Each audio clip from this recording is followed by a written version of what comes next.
Linux web সার্ভারের ৬ষ্ঠ পর্বে সবাইকে আবারও স্বাগত জানাচ্ছি। আমি অমি মজুমদার।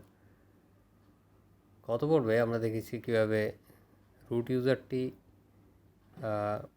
এনাবল করতে হয় এবং রুট ইউজার কীভাবে আপনি আবার পাসওয়ার্ড সেট করে সেখান থেকে রুট ইউজার লগ ইন করতে পারেন। তো এবারে আমরা আমাদের এখনকার পর্বগুলোতে আমরা বেসিক্যালি রুট ইউজার দিয়েই লগ ইন করবো এবং আশা করি আপনারাও আপনাদের সার্ভারের রুট ইউজারটি এনাবল করে নিয়েছেন এবং আপনারা এই পর্ব থেকে রুট ইউজার ব্যবহার করে পরবর্তী যে টিউটোরিয়ালগুলো থাকবে, পরবর্তী যে অ্যাক্টিভিটিস, সেগুলো আপনারা রুট ইউজার দিয়েই করবেন। তো আমি আমার সার্ভারটি যেহেতু অন রয়েছে, তো আমি আমার সার্ভারের আইপি দিয়ে আমি এখানে লগ ইন করতেছি।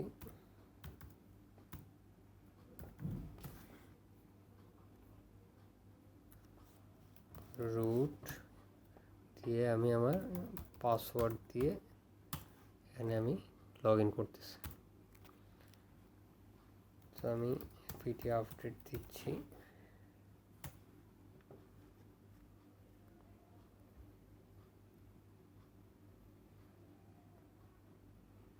তো রুট ইউজার থাকাতে আমি কিন্তু সুডোর ব্যবহারটি আমি এখানে করব না। তো সেক্ষেত্রে আমি আমার শুধু আইপিটি আপডেট, আমি যদি আমার সার্ভারের কোনো আপডেট আসে বা সেক্ষেত্রে আমি যদি দেখতে চাই, সেক্ষেত্রে আমি শুধু আইপিটি আপডেট কমান্ডটি ইউজ করেই আমি আপডেটটি করতে পারি। তো আমি আপনাদের সুবিধার্থে, তো আমার এখানে আপডেট ডান। তো এখানে আপনাদের সুবিধার্থে আমি এবারের যে আমার যে কমান্ডগুলো, এই কমান্ড লাইনটি আমি নোটপ্যাডে নিয়ে এসেছি এবং এগুলো ডেসক্রিপশন বক্সে দিয়ে দিব আপনাদের সুবিধার্থে। তো আমি এখানে দেখতেছি যে আমার পিএইচপি ভার্সনটি এখন কত আছে। আমার যেমন এখানে দেখুন, আমার পিএইচপি 7.2 ইনস্টল করা আছে। তো আমি চাচ্ছি যে আমি আমার পিএইচপি 7.2 থাকবে এবং এই পিএইচপি 7.2কে আনইনস্টল বা রিমুভ না করে আমি পিএইচপির অন্য একটি ভার্সন আমি সেটা অ্যাক্টিভ থাকবে। ধরুন আমার এখানে আমার সার্ভারে পিএইচপি 7.2 থাকবে, পিএইচপি 7.3 থাকবে, 7.1 থাকবে বা 5.6 থাকবে। এটা ডিপেন্ড অন ধরেন আপনার কখন কোনটা লাগতেছে বা আপনার কোনো, যদি আপনি সিস্টেম অ্যাডমিন হন সেক্ষেত্রে আপনার ক্লায়েন্ট কী চাবে। ক্লায়েন্ট হয়তো বা বলবে যে আমার 7.3 চাই, বা আবার হয়তো বা 7.3 ইনস্টল করলেন, এরপরে আবার দেখা গেছে সে চাইলো যে না আমার 7.1-এ আমাকে ব্যাক করতে হবে। ব্যাপারটা এরকম। তো সেক্ষেত্রে আসলে আপনি এগুলোকে রিমুভ না করে আপনি আপগ্রেড বা ডাউনগ্রেড করবেন। তো সেক্ষেত্রে আপনাকে সবগুলো ভার্সনই দেখা গেছে আপনাকে আপনার রিকোয়ারমেন্ট অনুযায়ী আপনার ইনস্টল করে নিতে। আমার 7.2টা অলরেডি যেহেতু ইনস্টল রয়েছে, তো সেক্ষেত্রে আমি 7.3টা আমি ইনস্টল করব। 7.3টাকে আমি অ্যাক্টিভ করবো বেসিক্যালি, কারণ আমার যেহেতু এখন রানিং রয়েছে 7.2। যেহেতু আপনারা এখান থেকে যদি আমি এখান থেকেও দেখতে চাই যে আমার যেই5.2/getitor.php, এখানে কিন্তু এই যে দেখেন আমার কিন্তু 7.2 পিএইচপি ভার্সন 7.2টা আমার কিন্তু রয়েছে এবং এখানেও দেখতে পাচ্ছেন সেম জিনিস। তো আমি এখন যেটা করতে হবে, আমাকে পিএইচপি যদি আমি 7.3 আমি ইনস্টল করতে চাই, তো এই জন্য আমাকে কিছু রেপোজিটরিজ অ্যাড করতে হবে। যেমন এই যে অ্যাড রেপোজিটরিজ অ্যাড করে দেন আমি 7.3টা পিএইচপি ইনস্টল করতে হবে।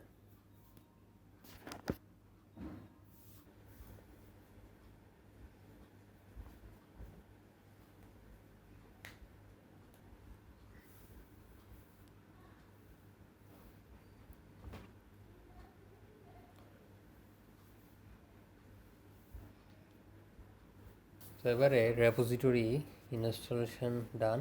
তো এবারে আমি পিএইচপি 7.3টা ইনস্টল করব। পিএইচপি 7.3 আমি এখানে ইনস্টল করব এবং ইনস্টলেশন শুরু হয়ে গেছে পিএইচপি 7.3।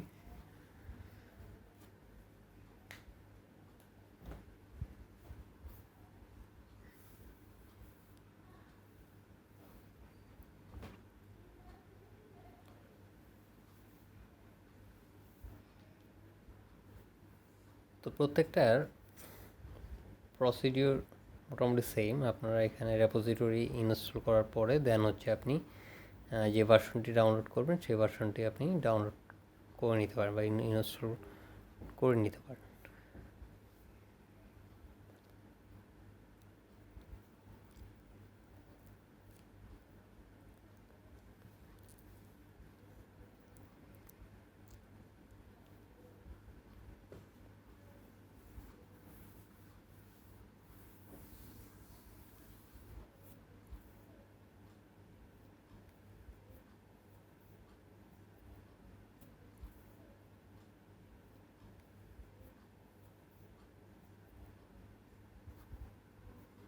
তো আমার পিএসপি 7.3 ইনস্টলেশন ডান। তো এখন আমি যদি আমার প্যাকেজ লিস্টটা দেখি তাহলে আমি কিন্তু প্যাকেজ লিস্ট আমি দেখি তাহলে দেখতে পাবো যে আমার পিএসপি 7.2 এবং 7.3 দুইটাই কিন্তু দুইটার সব ধরনের প্যাকেজ ও কিন্তু ইনস্টল হয়েছে। এবার দেখেন 7.2 আছে এবং 7.3ও রয়েছে।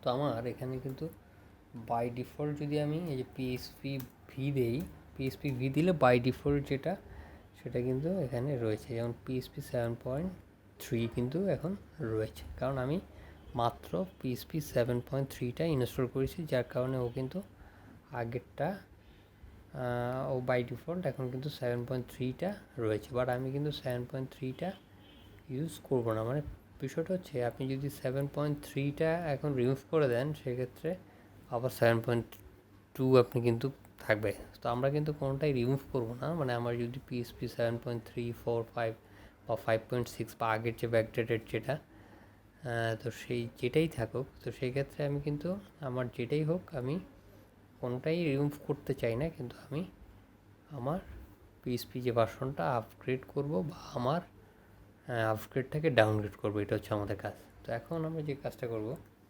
সেটা হচ্ছে আমি হচ্ছে এখানে যেমন আমার পিএসপি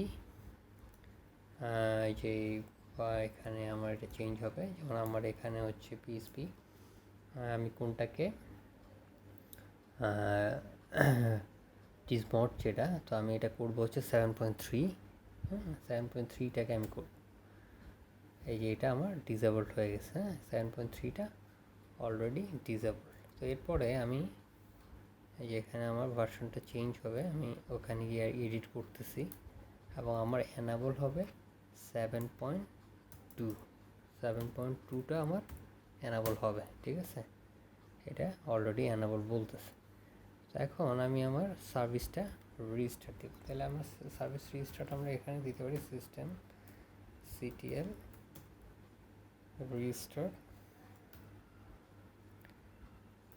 রিস্টার্ট অ্যাপাচি 2। তাহলে আমি আমার সার্ভিসটা রিস্টার্ট করতে পেরেছি। এবং এখানে আমি একটা জিনিস আমার আপডেট করতে হবে, যে আমার এই জায়গাটায় পিএসপি 7.2টা আপডেট অল্টারনেটিভস, এবং এই জায়গায় আমি আমার যে ভার্সনটা যেটা আমি ডিফল্ট থাকবে আমি ভার্সন সেটা হচ্ছে 7.3। 7.3টা আমার অল্টারনেটস আপডেট হবে, অল্টারনেট যে আপডেট। তো এবার আমি হচ্ছে আমার পিএসপি ভার্সনটা যদি আমি দেখতে চাই তাহলে যে দেখেন আমার পিএসপি ভার্সনটা 7.2তে চলে আসছে। আমার কিন্তু 7.3তে ছিল তখন, কিন্তু এখন আমার কিন্তু বাই ডিফল্ট 7.2তে চলে আসছে, ঠিক আছে। তো সেমভাবে আমি চাইলে পিএসপি আমার পিএসপি যতগুলো ভার্সন আছে ব্যাকডেটেড হোক বা লেটেস্ট যেগুলো রয়েছে, আমি প্রত্যেকটাতেই কিন্তু আমি একইভাবে এই প্রসেসে আমি এটা করতে পারবো। তো এখন আমি যদি ধরেন আবার এটা করি, যেমন আমার এখানে যেটা রয়েছে, তো ধরেন আমি 7.3টাকে আমি একটু ক্লিন করে নেই। 7.3টাকে আমি 7.3 3টাকে আমি হচ্ছে আবার এনাবল করতে যাচ্ছি। যেমন আমি 7.2টাকে ডিসেবল করে দিলাম এবং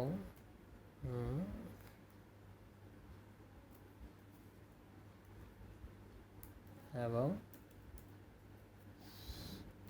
7.2টাকে ডিসেবল করে দিচ্ছি এবং 3টাকে আমি আবার এনাবল করতেছি। তো এখন ও বলতেছে যে এটার জন্য আমাকে যে আমার অ্যাপাচি 2 সার্ভিসটাকে রিস্টার্ট দিতে হবে। তাহলে সিস্টেম সিটিএল রিস্টার্ট অ্যাপাচি 2, আমার অ্যাপাচি 2 সার্ভিসটা রিস্টার্ট হয়ে গেল এবং আমি সেমভাবে এখান থেকে এটাকে কপি করে আমার এখানে 7.3টাকে আমি আপডেট করে দিতেছি। এবং আমি পিএসপি ভার্সন যদি দেখি তাহলে কিন্তু আমার 7.3টা আমি দেখতে পাচ্ছি। তো এখানে আমি ব্রাউজার থেকেও দেখতে পারি যে আমার এটা আসছে কি না। যেমন আমার হচ্ছে getitor.php নামে, এই যে দেখেন আমার পিএসপি ভার্সন 7.3 এখানে চলে আসছে। তো সেমভাবে আপনি যদি এখানে আপনার যে সার্ভিসটি আপনি রাখতে চান সেটা এনাবল এবং যেটা রাখতে চান না সেটা ডিসেবল করে আপনারা এখানে করতে পারেন। তো তাহলে আমি পিএসপির কোনো প্যাকেজ রিমুভ না করে আমার যেই ইনস্টল যেই প্যাকেজগুলো রয়েছে সেগুলোর মধ্যে আমি প্যাকেজগুলোকে আপগ্রেড এবং ডাউনগ্রেড সাকসেসফুলি করতে পেরেছি।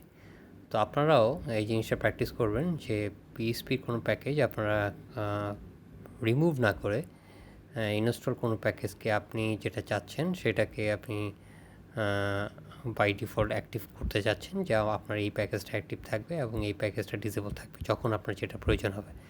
তো এই জিনিসটাই আমি আসলে আপনাদেরকে দেখাতে চেয়েছি এবং আশা করি আপনারা এই প্রসেসটা বুঝতে পেরেছেন এবং আপনারা নিজেরাও করতে পারবেন এই টিউটোরিয়ালটি ফলো করে। তো আশা করি আপনারা আমার পরবর্তী ভিডিওগুলো আপনারা দেখবেন এবং আমাদের চ্যানেলে সাবস্ক্রাইব করে এবং লাইক দিয়ে আমাদের সাথে থাকবেন।